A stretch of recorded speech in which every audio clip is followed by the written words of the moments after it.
Bom dia a todos. Vocês podem falar bom dia, gente. Bom dia, bom dia. Falar bom dia não pega coronavírus, não. Como é que você tá? Tá bem? Tá tranquilo? Ou tá preocupado? A gente tem hora preocupado, né? A gente tem horas ansiosos.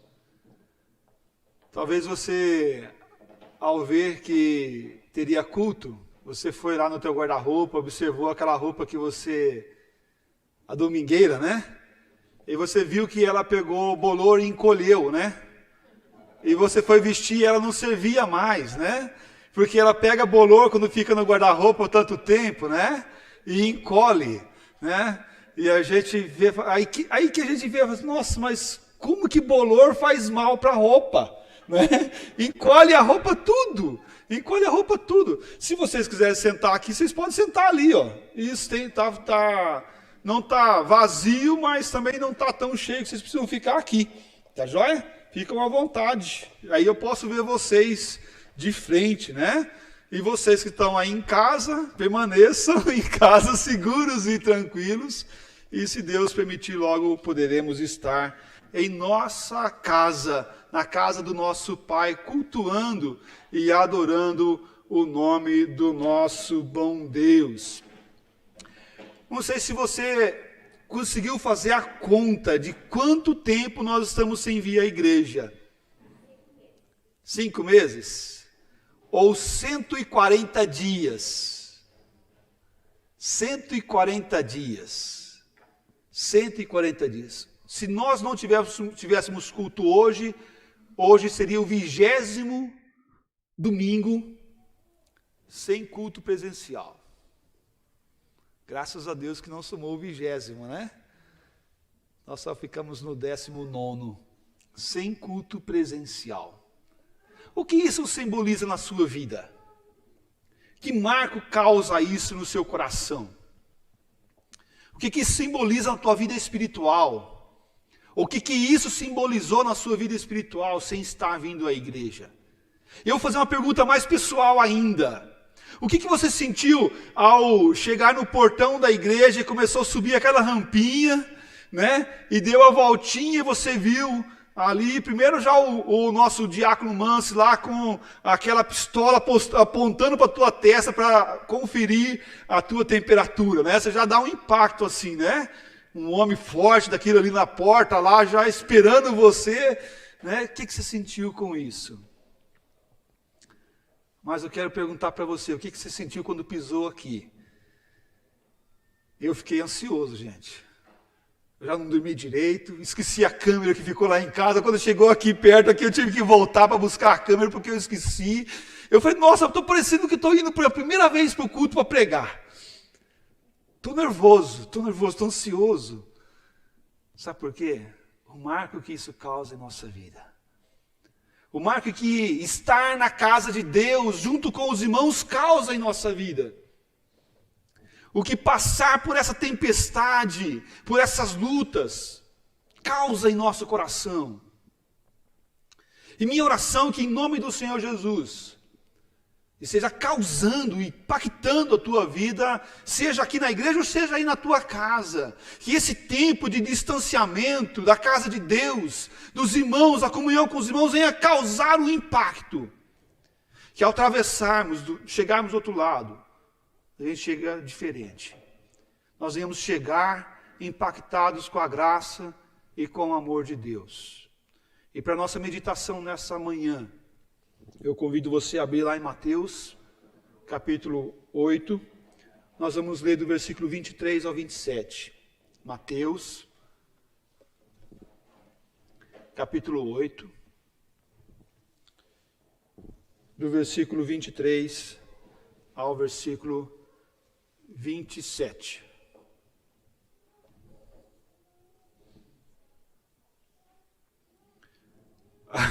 Eu fiquei assustado, apareceu outro caracteres ali na frente. Então fala assim a palavra do nosso Deus. Hoje, inclusive, estamos estreando no culto a nossa televisão de retorno visual aqui para nós, né? Tá aqui, mas está lá, ó. Tá chique, gente. Tá chique demais, tá bonito. Então fala assim a palavra do nosso Deus. Então, entrando ele no barco, seus discípulos o seguiram.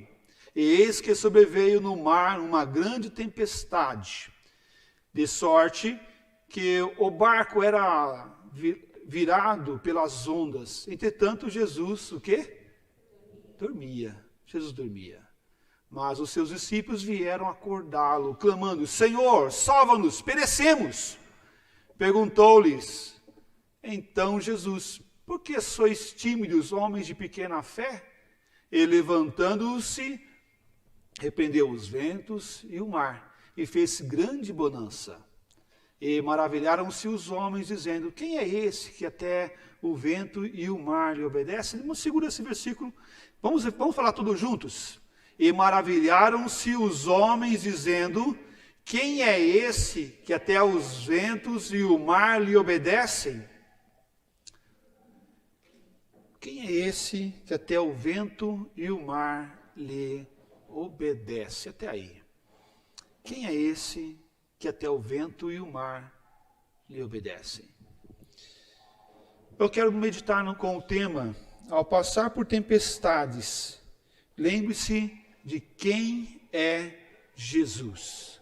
Ao passarmos por tempestades, lembre-se de quem é Jesus. Quem é Jesus para você? Quem é Jesus para você? Qual é o símbolo que Jesus tem? Ou o que é Jesus para você? É apenas um marco na história que dividiu a história antes e pós Jesus? Quem é Jesus para você? É apenas aquele o qual nós passamos por alguns sustos, falando assim: ai Jesus, né? Ai meu Deus, né? Ai meu Deus, vem aquele friozinho na barriga, a gente fala: ai meu Deus, ai Jesus, né? Quem é Jesus? É aquele homem que está no quadro ali, simbolizado com uma figura texana, né? Um cara ruivo, cabeludo, olhos verdes, barbudo, né? Quem é Jesus? É essa figura que está ali para você?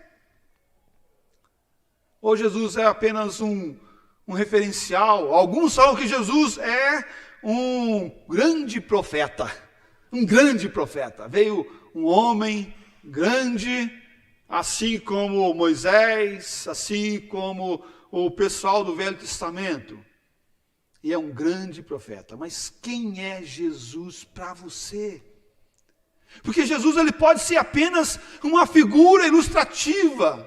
Ou como alguns falam, né? O evangelho como força de manobra. É aquela força que vai impor sobre você. E vai causar um impacto reprimente sobre você. Para você não fazer isso, não fazer aquilo. Ou para você dar dinheiro para, abre aspas, o pastor e a igreja. Quem é Jesus para você? Lembre-se de quem é Jesus ao passar por dificuldades. Por quê? Porque com Jesus nós temos a viva esperança. Com Jesus nós temos a real e plena esperança nele. Jesus está com os seus discípulos numa travessia. Esse mar aqui, na verdade, é um lago. Tá? Ele chama de Mar da Galileia, mas é um lago. Ele tem 21 quilômetros de extensão. Tá? De extensão e 11 quilômetros de largura. Pensa, 21 quilômetros. Da minha igreja na casa, aqui em casa, da minha casa à igreja dá 9 quilômetros. 8 quilômetros, na verdade, 8 quilômetros. Então pensa, 21.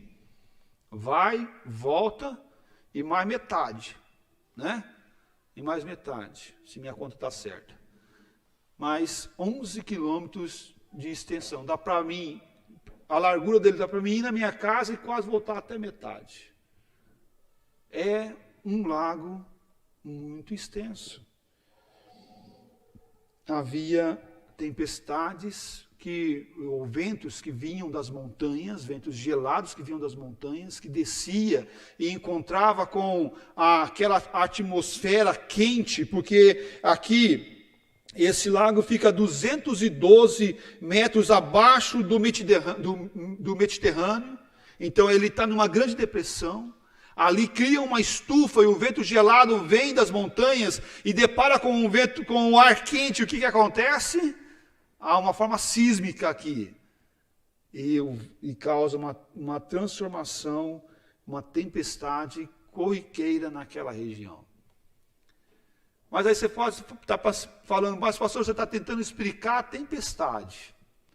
Ok, nós estamos dizendo que a tempestade e as forças da natureza acontecem. Assim como acontece o coronavírus, assim como acontece a gripe, assim como acontece as enfermidades em nossa região, em nosso tempo. Porque são coisas cotidianas, corriqueiras da nossa vida, daquilo que nós temos à nossa volta.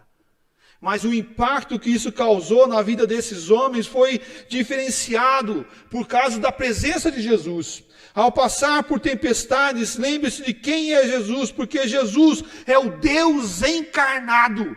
Jesus é o Deus encarnado, é aquele que nos revela ao Pai. Jesus estava cansado, e aqui nós vemos a humanidade de Jesus. Ele havia feito muitos milagres, ele havia curado ou libertado 2 endemoniados, havia ressuscitado a filha de Jairo, havia curado a uma mulher com hemorragia e muitos outros milagres, como lá em Mateus capítulo 8, versículo 18 relata, que não estão citados aqui nas Escrituras, porque não era tão relevante para nós, foi relevante para aquele povo que foi curado, né? Para quem foi curado foi relevante, mas para nos retratar a história, é relevante o que Jesus fez e está relatado aqui para nós. Jesus é 100% homem e 100% Deus. Nós aprendemos isso na escola bíblica dominical. Se você vem na escola bíblica dominical, você aprendeu que Jesus é 100% homem e 100% Deus. Mas pastor, o que isso tem a ver ao passar por dificuldades? Lembrar que Jesus é 100% homem e 100% Deus. Tem a ver sim, sabe por quê? Porque a mesma dor que eu sinto, Jesus, ao passar e a viver nessa terra, sentiu também. Nós somos da mesma matéria que Jesus era, homem da raça humana. Jesus, ele teve os mesmos sentimentos. Que eu só fazer uma pergunta para você. Nesse tempo de pandemia, você já teve vontade de chorar? Qual dia que não? Qual dia que não? Né? Qual dia que não, né? Qual dia que não, pastor? Saiba que Jesus também chorou. Saiba que Jesus também chorou. Lá em João 11:35 fala aí, Jesus chorou. Ao passar por tempestades, lembre-se que Jesus também passou por aflições como nós passamos. Jesus teve sede, ele sentiu só, ele se cansou, ele teve fome na tentação do deserto. Jesus nos ensina a confiar em Deus, assim como ele confiava no Pai. Por que Jesus estava dormindo naquele barco? Você já pensou nisso? Por que Jesus ele entra no barco? Porque ao momento de perigo, que Jesus sabia que ele ia passar, que não estava imune, ele tinha esse conhecimento da agenda de Deus para a vida dele naquele dia. Ele entra no barco e o que ele faz? Ele dorme. Quando você está em perigo, você dorme? Eu lembro quando meu filho mais velho nasceu. Foi um dos momentos que eu passei 48 horas sem dormir, porque eu sabia que eu estava em perigo, né? Que havia alguém entrando em nossa vida, né? E queria concorrer comigo por alguns anos pela minha esposa, né? Iria concorrer com ele, e ele comigo. Graças a Deus venci. Olha só, e como que isso? Jesus ele para e ele descansa. Ele dorme. Por quê? Porque ele confiava no Pai. Ao passar por dificuldades, lembre que Jesus confiava no seu Pai querido. Mas também, em segundo lugar, ao passar por tempestades, lembre-se de quem é Jesus, pois ele nunca nos abandona. Porque Jesus nunca nos abandona. Imagina só, pensa a cena. Está Jesus dormindo. Está lá os discípulos, começa a vir a tempestade, começa a vir o vento, as ondas, começa a assolar aquele barco, começa a jogar o barco para todos os lados, o vento fazendo barulho, as ondas batendo no casco e fazendo barulho também, e chacoalhando aquele barco. Primeira coisa que você pensa, fala, por que eu não peguei um barco maior, né? Por que eu não peguei um barco maior? Primeira coisa, né? A segunda, por que eu não fiquei na praia? Né? Por que eu não fiquei lá na praia, não saí? Mas olha só, os discípulos vão lá e acordam Jesus, chacoalham Jesus, acorda ele. Jesus não podia, ao ser acordado, ele falou assim, eu vou ficar aqui nesse barco coisa nenhuma, eu vou sair fora. Jesus não poderia sair andando no meio daquela tempestade por sobre as águas? Poderia. Ele fez isso já. Mas ele não faz. Ele socorre aqueles que estão na tempestade. Ele para, levanta, repreende o vento e o mar vento e o mar lhe obedecem. A ação de Cristo Jesus não é abandonar-nos. Talvez você já tenha vivido uma experiência onde as pessoas que você confia, as pessoas que você coloca confiança sobre elas, te abandonou no momento de aflição, momento de luta, momento de que você estava se sentindo só, preocupado, ansioso, com medo. E aquelas pessoas que você confiava, te deixou na mão, virou as costas para você e saiu correndo. Ele fala, eu não vou ficar nesse barco não, porque esse barco vai afundar. Mas Jesus, ele não faz isso. Jesus, ele fica no barco. Ele caminha com os discípulos ali, né? Ele navega, melhor falando, com os discípulos ali naquele barco. Por quê? Porque Jesus não nos abandona. Jesus sempre está conosco ao passar por dificuldades, lembra disso. Tem um poema chamado Pegadas na Areia, e esse poema até virou música posterior. Fala que tinha um homem que estava andando na areia, ou melhor, ele pensa, ele vê a história dele como pegadas. E ele está lá com o Senhor Jesus, ele vai vendo a história dele acontecendo, e ele pergunta, Senhor Jesus, por que tem duas pegadas, né, de duas pessoas? E aí a poesia fala assim, é porque uma é minha e uma é sua. E ele vai vendo os momentos da vida dele, ao passar sendo relatado com aquelas pegadas. E um momento acontece que fica só uma pegada. E aí era o momento mais difícil na vida dele, né? E o poema fala assim, esse homem chega e fala, Senhor, por que o Senhor me abandonou? Estou vendo só uma pegada. E o poema fala assim, que o Senhor Jesus olhou para ele e falou que, não, aquela pegada não era dele, mas era de Jesus, porque ele tinha pegado ele no colo. Vou falar uma coisa para você, Jesus não faz isso. Jesus não faz isso. Sabe por quê? Porque ao passarmos por tempestade na vida, Jesus vai estar conosco. Ele não prometeu nos pegar no colo. Ele nos prometeu estar com a gente todos os dias, até a consumação do século. Não espere vida fácil, não espere passar por dificuldades, não sofrer nas dificuldades, não sentir medo no meio das dificuldades, não espere isso, mas espere e conte com a doce presença de Jesus na sua vida. Conte com a doce presença de Jesus te animando, te fortalecendo, te renovando, te sustentando a cada dia, a cada momento. Lembre-se de quem é Jesus, vai até Ele e peça, Senhor, eu estou perecendo, Senhor, eu estou afundando, Senhor, tem algo difícil na minha vida, Senhor, eu estou passando por uma batalha. Senhor, eu estou vendo que o vento e o mar estão se levantando contra mim. E eu preciso da tua ajuda. Eu preciso do teu socorro. As experiências que nós temos na nossa vida, no navegar da nossa vida, vão nos fortalecer a clamar por Jesus. Vão nos fortalecer a buscar Jesus. As experiências que nós passamos, elas nos fortalecem e nos animam. Por quê? Porque nós vamos somando conceitos e vamos conhecendo quem é Jesus. Quando começou a pandemia, e falamos, vamos ter que fechar a igreja. Eu falei, não, tudo bem, eu já tenho experiência sobre isso. Porque quando teve H1N1, eu estava em Curitiba e a nossa igreja fechou. por 2 domingos, não por 20 quase, né? Mas por 2 domingos. E eu fiquei, não, tranquilo, tenho experiência sobre isso. Mal eu esperava que seria por 19 domingos, né? Eu pensava sobre 2, 3, 4, coisa semelhante a isso. Mas aquela experiência que a gente teve lá, anterior, nos fortaleceu para hoje estarmos aqui. Para hoje estarmos em pé, lutando para a glória do Senhor Jesus Cristo. As tempestades vão vir e vão assolar contra nós. Eu quero convidar você a ver o texto de João 16, versículo 33. João 16, versículo 33.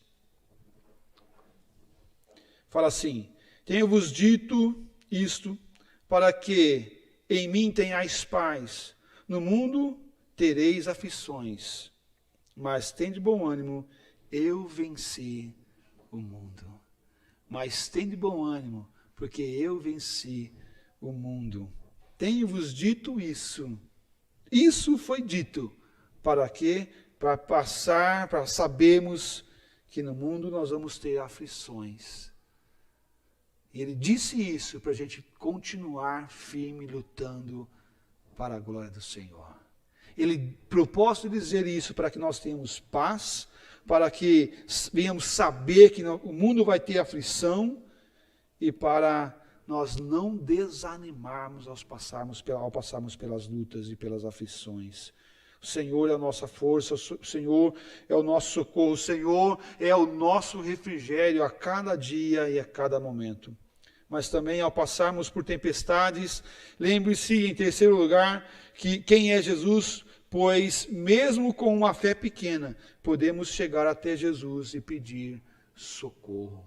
Mesmo com uma fé pequena, você pode chegar até Jesus e pedir socorro. Quando Jesus levanta, ele fala assim: homens de pequena fé. Talvez você possa estar pensando assim: pastor, o que Deus espera de mim é um homem de grande fé. É verdade, é verdade. Mas acontece que algumas vezes você tem fé naquele tamanho lá de grande, forte. Talvez você olha o pastor e fala assim: o pastor tem fé.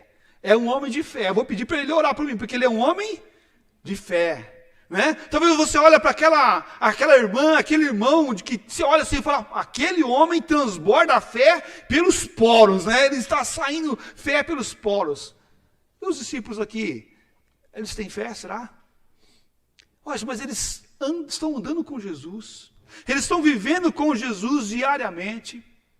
É certo que é o início, e Jesus está marcando a vida desses homens. Mas a tempestade está acontecendo, e Jesus, ele, ao ser acordado, ele já dá um puxãozinho de orelha básico, né? Homens de pequena fé. Homens de pequena fé.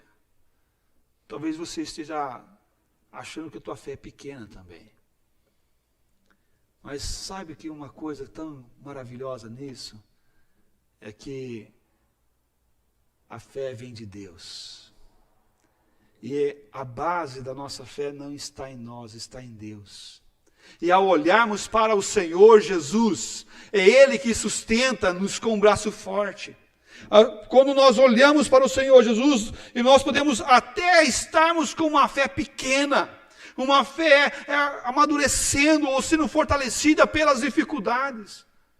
Mas nós podemos olhar e ver que o Senhor Jesus nos anima e nos fortalece, mesmo com uma pequena fé. Os discípulos estão no limite, mesmo não sabendo mais o que fazer, vão até Jesus, mesmo duvidando que o barco irá conseguir passar por aquela tempestade, mesmo duvidando que as ondas irão assolar a ponto de levar aquele barco a pico, a afundar.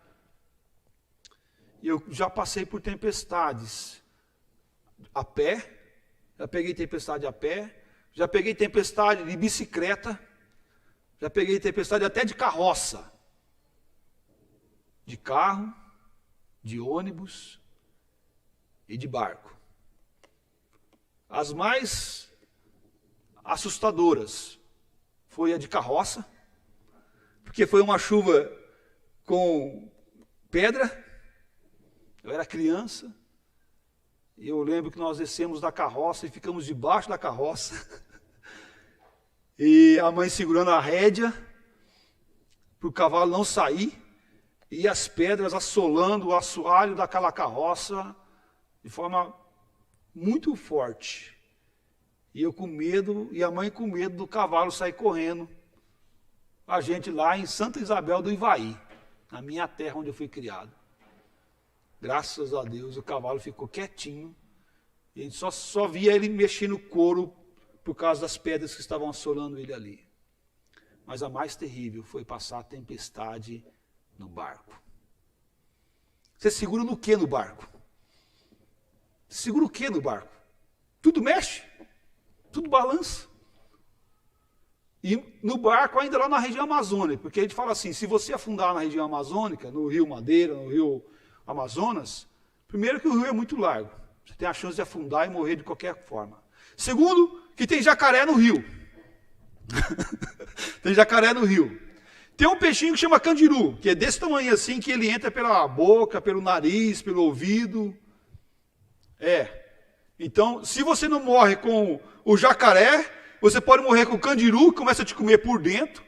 E se você escapar do rio, se você escapar do rio, do jacaré e do candiru, o que tem na beira do rio? O que tem na beira do rio? A onça. A onça,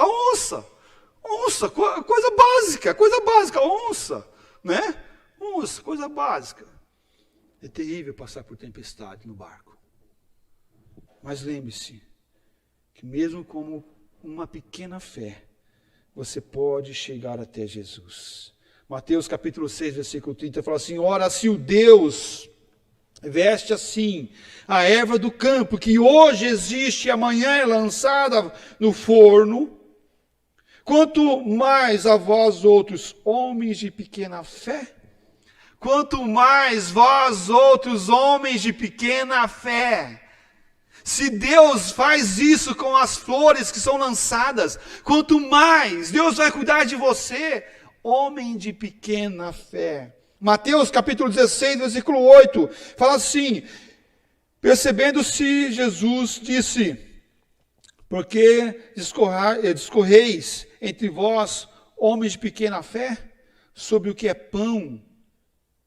Por que vocês estão falando, discutindo, homens de pequena fé, sobre o que é pão? Jesus está nos exortando, mesmo a passarmos por dificuldades, nós podemos olhar para Jesus. E mesmo você achando que tua fé é pequena, porque se tua fé for do tamanho de um grão de mostarda, ela vai ser plantada, e ela vai ser regada, ela vai ser alimentada, e ela vai crescer para ser uma das maiores ou a maior das hortaliças. Eu quero concluir minha mensagem usando 5 desafios que eu estou para a sua vida e para a minha vida. Ao passar por tempestade da vida, lembre-se de quem é Jesus, porque nós precisamos desenvolver a nossa fé. Desenvolva a fé. Viva na fé. Ao passar por essa pandemia, o que você cresceu na sua fé? Qual é o saldo que você está fazendo, a soma que você está fazendo? Subtotal, né? A fé antes, a fé agora. Qual é o quadro? Se você colocar no quadro hoje um gráfico, vai estar mais ou menos. Desenvolva a sua fé. Segundo desafio, tenha uma vida diária com Deus através de Jesus. Porque Jesus, Ele nos liga a Deus. E essas tempestades que nós passamos, elas devem servir para nos fortalecer, para nos aproximar mais de Deus, através de Cristo Jesus, e conhecer o poder de Deus. Quando Jesus levanta a mão e fala, vento, mar, se acalmem, Jesus está mostrando o poder de Deus na vida dele, porque Ele controla o universo. Deus controla o universo. Tudo está debaixo do poder de Deus. Nada foge do controle de Deus. Imagina só eu e você, nós não temos a mínima condição de dizer, sol, apareça, aqueça a terra. Vento, bate mais forte, ou não, pare de bater o vento aqui. Quem tem poder para isso? O máximo que ele pode fazer é fechar a janela, se ele estiver acordado. Confie em Deus. Confie em Deus. É o meu terceiro desafio. Confie em Deus. Durma, descanse. Porque aos seus amados Ele dá enquanto dorme. Confie em Deus. Quarto desafio. Tenha consciência de que mesmo com Jesus no barco, nós vamos passar por dificuldades. Tenha consciência de que mesmo com Jesus na sua vida, as dificuldades vão ser presentes e vão estar em nós e através de nós. Vão vir a nós. Ser cristão não te dá imunidade para não pegar coronavírus. Prova disso, alguns irmãos da igreja pegou. Graças a Deus foram libertos, superaram, passaram pelas lutas. Mas saiba que ser cristão não vai te trazer imunidade para não passar por dificuldades. E quinto desafio, saiba que não é a tempestade que vai ditar o resultado final da sua vida. Mas saiba que é o Senhor nosso Deus que coordena e que dita o final. Não é a tempestade, não é as aflições, não é as lutas, não é as dores que nós passamos nessa vida que irá ditar onde vai ficar o ponto final. E o meu desejo é que o ponto final seja muito longe. Mas saiba que o resultado final da luta ou das batalhas vem de Deus. E não do vento, e não do mar, e não da pandemia, ou não do prefeito, do governador, do presidente. Mas nós oramos por eles, sim, oramos por eles. E devemos orar em nome do Senhor Jesus. Mas o desafio final é de vivermos essa graça, esse amor, certos de que o Senhor nos sustenta e nos fortalece a cada dia e a cada momento. Eu convido você